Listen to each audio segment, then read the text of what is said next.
დავბრუნდით პირდაპირ ეთერში და ძალიან საინტერესო თემაზე და საინტერესო სტუმართან ერთად გიბრუნდებით. თემო გოცეზე 75 ასეთ მნიშვნელოვან ღონისძიებაზე გვიწევს ხვალ. 25 მარტს საქართველოს ეროვნული მუზეუმის დიმიტრი შევარდნაძის სახელობის ეროვნული გალერეა.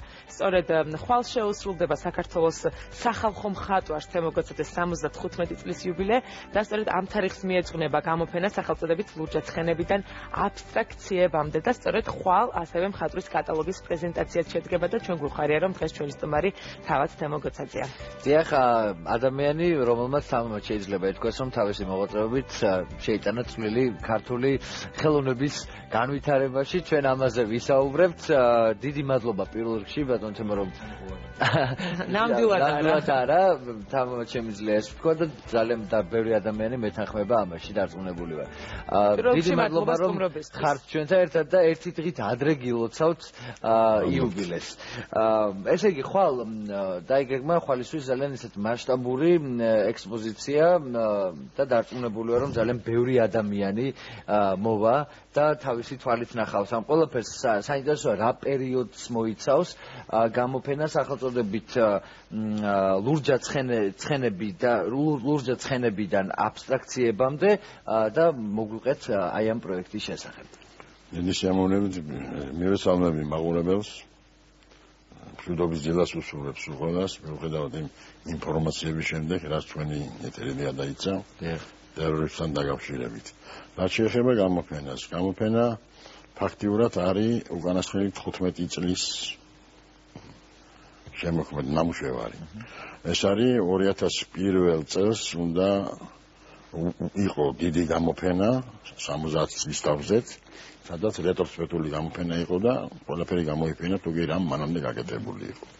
მერე დაიწყო ახალი საუკუნე ფაქტიურად და ბევრმა შეხედულებამ, ბევრმა პოზიციამ, ბევრმა ღირებულებამ გადაფასება პოვა, იმიტომ რომ რეალობა მაინც ყოველთვის კარნახობს, იმიტომ რომ გალაქტიონის თქმის არ იყოს, დრო აღნიშნე, ეს დრო ყოველთვის კარნახობს, რისკენ უნდა წახვიდე, რანაირად და როგორ მოახერხო, რომ ფეხი ხონდეს ადგმული იმ რეალობასთან, ესე რომელშიც ცხოვრობ.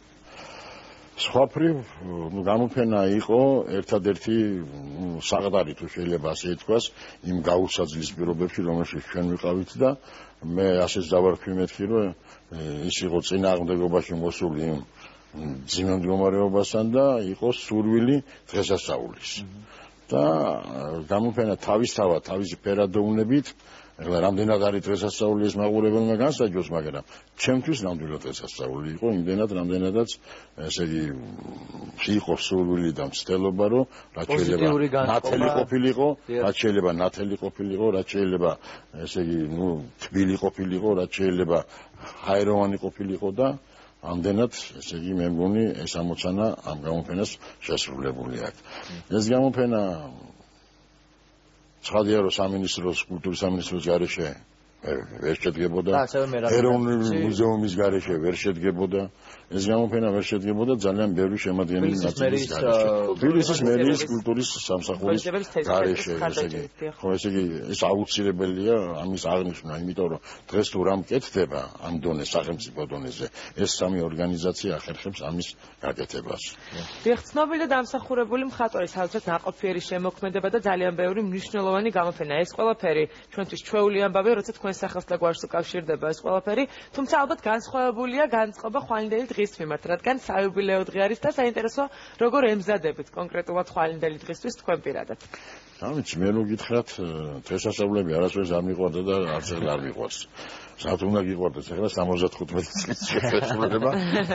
ესე იგი, ნელა მიდიხარ ხო, სადღაც. იმიტომ უნდა გიხარ. სადღაც ხარ გამიზნული. არა, იმიტომ რომ მოევლინეთ.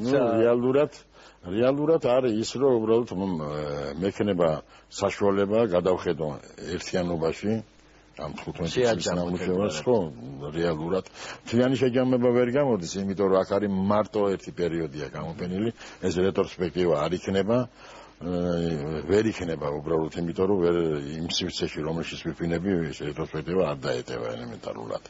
და სხვაფრივ რა ვიცი რა, იმედი ცხოვრობს ადამიანი და ხვალინდელ დღეს უყურებს და მე მაგალითად ყველაფერს ამას უნდა უმადლოდე ქართულ აკადემიას, რომელთანაც ურთიერთობაში მე ვიყავი დაახლოებით 15 წლის მანძილზე იმ ადამიანებს ვისთანაც ერთად ამ აკადემიაში ვარსებობდით და არ გაგიკვირდეთ, უნდა უმადლოდე ხუსტვის საძმოს, სამეგობროს.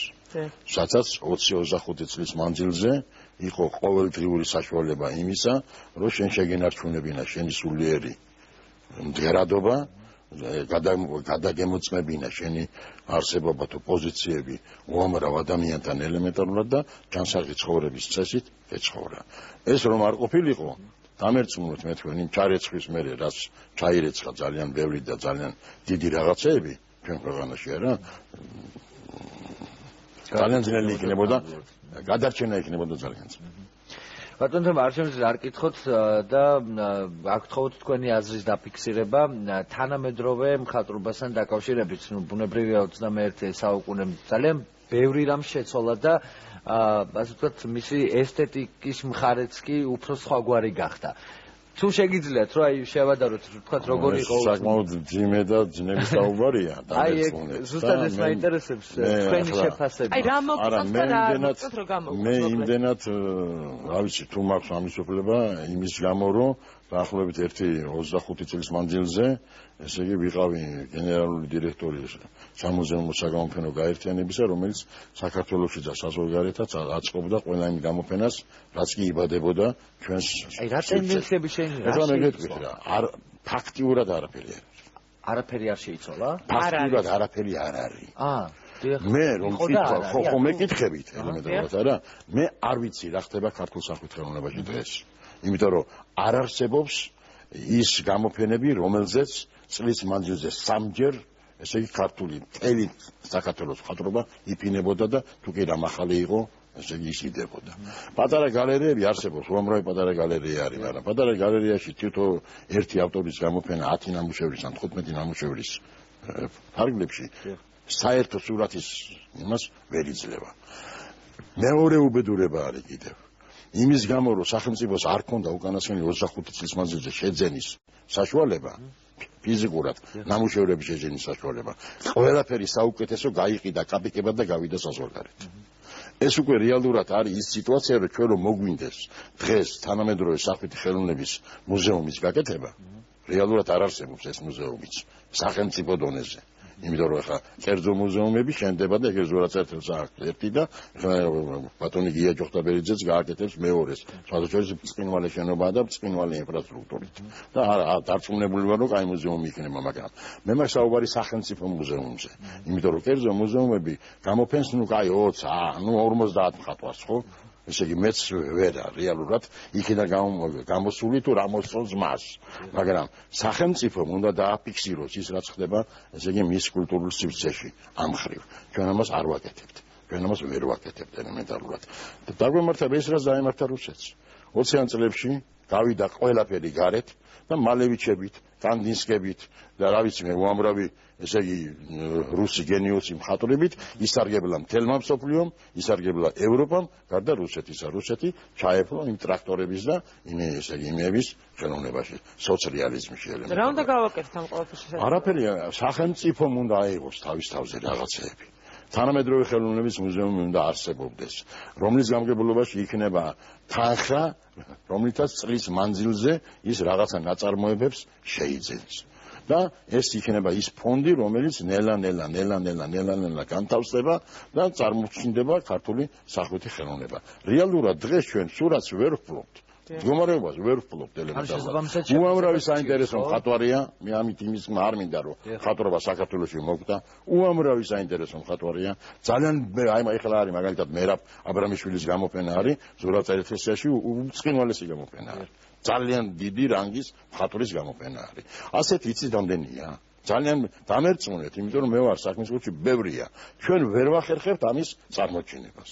ჩვენ ვერ ვახერხებთ იმ ისე დონეზე ამის აყვანას, რომ მან იმუშავოს საზოგადოებაზე, იმუშავოს გემოვნებაზე, იმუშავოს, ესე იგი აზროვნებაზე, ესე იგი ცნობიერებაზე იმუშავოს, ქართულ ცნობიერებაზე იმუშავოს და არა არ მინდა რა ამ შოუ რაღაცეებით უამრავი სხვა კულტურა შემოდის და თან ისეთნაირად შემოდის რომ ხმას ვერ იღებს. ძალიან პრობლემატური თემაა და ალბათ ერთი ძალიან პრობლემატურია ძალიან პრობლემატურია.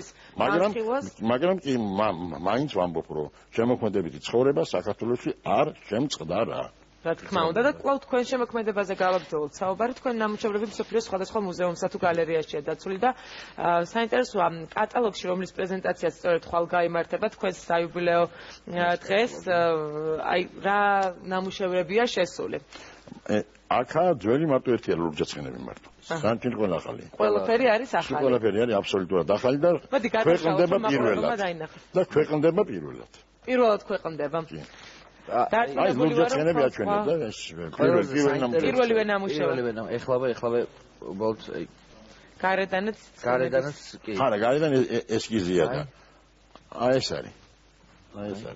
პირველივე ნამუშევარი. ეს არის პირველი ნამუშევარი, პირველი შემოქმედებითი ნამუშევარი, რომელიც გამოიფინა 1965 წელს. ბატონო თემა, შეგიძლიათ გამოყოთ თქვენი შემოქმედებითი ცხოვრებიდან რაღაც პერიოდი, რომელიც განსაკუთრებულად მნიშვნელოვანი არის თქვენთვის და განსაკუთრებულად მნიშვნელოვან ადგილს იკავებს თქვენს ცხოვრებაში. აი ამ 75 წლის თავზე. არა, ცხადია შემიძლია გამოვყო ეს პერიოდი. ეს პერიოდი გახდა ჩემი ჩამოყალიბების პერიოდი როგორც მხატვრის. და მე არ შემიძლია და ახლა მაძლევთ ამის უფლებას, მე ძალიან ბევრი ადამიანის გახსენება მინდა ამ ხრივ. იმიტომ რომ მე ვიყავი უაღრესად ბედნიერი ადამიანი იმით, რომ ჩემს გარშემო იყვნენ ადამიანები, ვინც ყველაფერს აკეთებდა იმისათვის, რომ მე მეხატა. ეს იყო ჩემი პედაგოგები, ეს იყო გურამ ქუთათელაძე, აპოლონ ქუთათელაძე, ეს იყო კონსტანტინე მახარაძე, ეს იყო სერგო ქობულაძე, ეს იყო ჩემი ცოტათი უფროსი მეგობრები, ისეთი მხატვრები, როგორიც არიან გივი თოიძე, როგორიც არის ემილ ბურჯანაძე, როგორიც იყო და არის და ხმერთმა დიდხანს ესე იგი ამ ყოფოს ესე იგი ის ადამიანები არის მაგალითად ალიკო სერატიანი, აი ცნობილი პოლიტიკოსი რო არის სერგო რატიანი, მისი მამა, უბწყინვალესი მოხანდაკე და პიროვნება. ნუ ჩემ მეგობრებზე აღარ ვლაპარაკობ, გიორგი შვაცაბაია, ჟანრი ლოლაშვილი, გივი ვაშაკიძე, ესენი ბრწყინვალე მხატვრებია სიყვარული. ჟანრი მსახიობი გონიათ თქვენ და ბრწყინვალე მხატვარი. კი, ვიცით რომ ეს ყველაფერი დამერწმუნეთ მე თქვენ რომ მუშაობდა იმას, რომ დავამთავრე. რეზო თარხან მოურამმა მითხრა რომ წამოდით ჩემთან სახელოსნოში და დაიწყე მუშაობა. სათქონდა სახელოსნოში 23 წლის ბიჭი ვიყავი, ხო? ამიტომ ის ერთი წელიწადი როცა მე მის სახელოსნოში გავატარე, ძალიან დიდი სკოლა იყო. უფრო დიდი სკოლა იყო, ვიდრე მთლიანად ტელეაკადემია. ან ძალიან დიდი გავლენა იქონია მათთან ურთიერთობა. ძალიან ფაქტიურად მთელი ჩამოყალიბება იყო სიკეთით სავსე. აი აკადემია რო დავამთავრე, მაგალითად ჩვენ მივდიოდით ხოლმე კომბინატში. კომბინატში იყო შემოქმედებითი სამუშაო არ იყო მართალია, მაგრამ იყო გაფორმებითი სამუშაოები და ნუ იქ ტრიალებდით რა. და თავარი მხატვარი იყო ვიქტორ ჯუმბურიძე. გამოვიდა ვიქტორ ჯუმბურიძე და რა გინდა შენ აქ მითხრა. არაფერი მეუთხარი რა ყველა ახალი და მე რა საღამოზე რუსაველზე ვიქნები მეუთხარი და დღე აბა წავიდე სხვაგან თუ. წადი სახელოსნოში საერთაშორისო მითხრა, წადიო საღამოს მე მოგაკითხავ. მოვიდა, მომიტანა დაახლოებით 30 კვადრატული მეტრის სტილო, 1.5 ფერები, მასალა, ყველაფერი გარეთ გამოსული არ დაგინახო. შენი ადგილი კომბინატში არ არის, დაჯექი და ხატეო. და აი ასეთმა ურთიერთობამ გააკეთა ის ლურჯაცხენები. ანუ ნიჭიერად მაგ ურთიერთობამ გააკეთა ის ლურჯაცხენები. ასია. ასეთნაირი ურთიერთობებს ჩვენ დღეს მოკლებულები ვართ.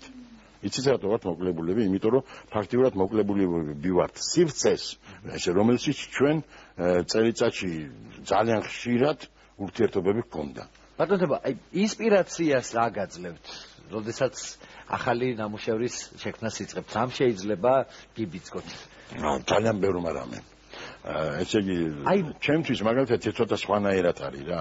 მე ძალიან იშვიათად ამ ბოლო პერიოდის გარეშე, აი აბსტრაქციების გარეშე. მაგრამ ამასაც მოდელის გარეშე არ ვაკეთებ. ესე იგი, მე თავიდანვე მყავდა ხატვის მასწავლებელი სკოლაში, რომელმაც აი ჩამიდო რა, რომ თემო პირდაპირ მისვლა ტილოსან არ შეიძლება. განწყობა. ხო, განწყობა, როცა ესკიზ არის განწყობა, რომელიც უნდა დააფიქსირო. მე ამ დაფიქსირების მერე შეიძლება მასალას უკვე იმისთვის რომ ეს განწყობა ასახო. ამას ორი ვარიანტი აქვს. ერთი რომ შენ თვითონ ფლობდე, ესე იგი, ოსტატობის ისეთ დონეს, რომ ნებისმიერი პრობლემის გადაწყვეტა ხატრით და აზრით შეგეძლოს და მეორე ის რომ მასალა უნდა გქონდეს ჩვეულებრივად, უნდა საკითხული უნდა გქონდეს უამრავი რაღაცა, კოსმოსს უნდა იცნობდე, ეთნოგრაფიას უნდა იცნობდე, ფსიქოლოგიას უნდა იცნობდე, ფილოსოფია, ყველაფერთან არის კონტაქტი, მუსიკა უნდა იცოდე, ყველაფერი უნდა იცოდე ელემენტარულად, რეალურად. ხო და ამის მერე უკვე გაკეთება მოდელი. მოდელი რო გაკეთება, მერე სურათის გაკეთება იქიდან არის, ნუ ჩემთვის ძალიან ადვილი რა, ეს 2-3 დღეში ის სურათი დაიწერება. და ამ გზით, არა, ამ გზით ყველაფერი რაც ამაკ დაფიქსირებული, არა, სტუდენტობიდან დღემდე, ის ყველაფერი ხო მასალებად არის ახლა. როცა ამას ათვალიერებ, არა, რაღაც სადაც გაჩერდები. იმას იღებ თუ არა, უკვე ბიძგია. მე იწყებ უკვე იმის დამუშავებას, სიღრმეში ჩასვლას. ესე იგი, აზროვნების პროცესია ეს. ძალიან სასიამოვნოა თქვენი მოსმენა და ძალიან ბევრს ვისაუბრებთ კიდევ, თუმცა ჩვენი დრო ნელა ფინიშისკენ მიდის. უღრმესი მადლობა პირველ რიგში. მადლობთ მე რომ საიუბილეო თარიღი ასე გავგილამაზეთ ჩვენ. ასე ვთქვათ, წინასწარ კიდევ ერთხელ გილოცავთ. ხო, მოვძანდეთ გამოფენაზე და დიდი სიამოვნებით დარწმუნებულია რომ ბევრი ადამიანი მოგილოცავთ უკვე ხვალ ეროვნულ გალერეაში, სადაც მასშტაბური გამოფენა ლურჯაცხენებიდან აბსტრაქციებამდე გაიმართება და აუცილებლად კიდევ ერთხელ უნდა აღვნიშნოთ, რომ ეს ღონისძიება კულტურისა და ძეგლთა დაცვის სამინისტროსა და ასევე თბილისის მერიის კულტურული ღონისძიებების ცენტრის მხარდაჭერით გაიმართება. წინასწარ გილოცავთ კიდევ ერთხელ იუბილეს და ვისაც დიდ მადლობას უძღვნ. კი ბატონო, მადლობა სტუმრობისთვის. თქვენ ახლა კი რეკლამა ვნახოთ იმედის სტილის ეთერში, ჩვენ რამდენიმე წუთში დაგიბრუნდებით კვლავ.